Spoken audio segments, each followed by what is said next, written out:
देरहासार जालांबाय होरलां होथां बर'आ गावस्रा गावस्रा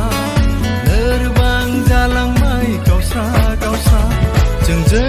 होदोंमोन डिभाइड आसाम 50-50 बर'सा देरहासार बर' हारि खौसे जा खौसे जा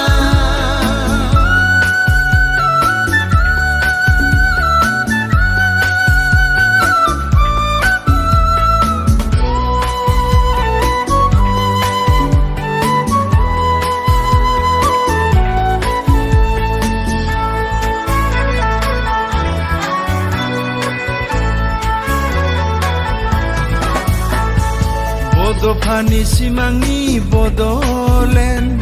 जों बावाखै रावबो बावनानै थाङाखै माहारि दानायनि गिदिर थांखि जोंनि मेलेम थैयाव हाबनानै दं बिखाया गावो दुखु मोनो दिनै जोंनि थासारिया साननो थिनो मनु जाफिनगोनसो नामा बर'आ अनागारि सुथुरजों जांख्रिखांनायनि लामा गेजेराव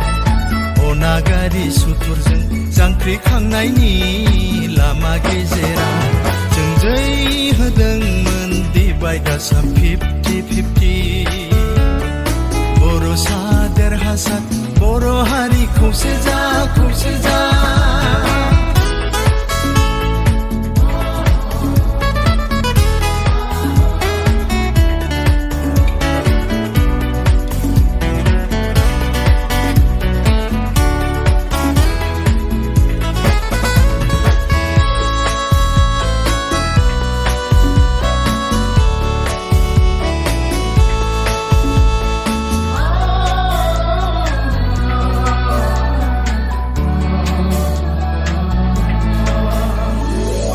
बड'फानि सान्थौखौ मख' मख'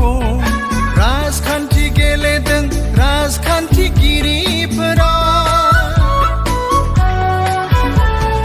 गोग्गो खुंथाइ खुंनायनि खोथा होदों माहारि दानायनि खौरां फोसावदों साननायनि लैथोआवसो गब'बाय जों दैमालुनि सावा नांमारदों नामा सिगोन नामा बड'फानि सिमांखौ गावजों गाव दिनै जोंनि खौसे गैयैनि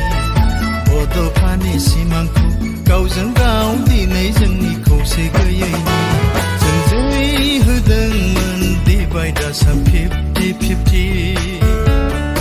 बर'सा देरहासार बर' हारि खौसे जा खौसे जा बुहुमनि बर'फोर खौसे जा खौसे जा उल्थासो जाबाय माथो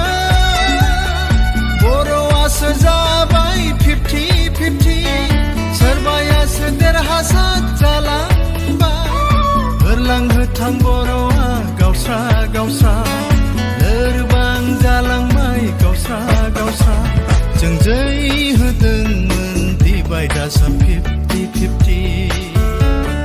बर'सा देरहासार बर' हारि खौसे जा खौसे जा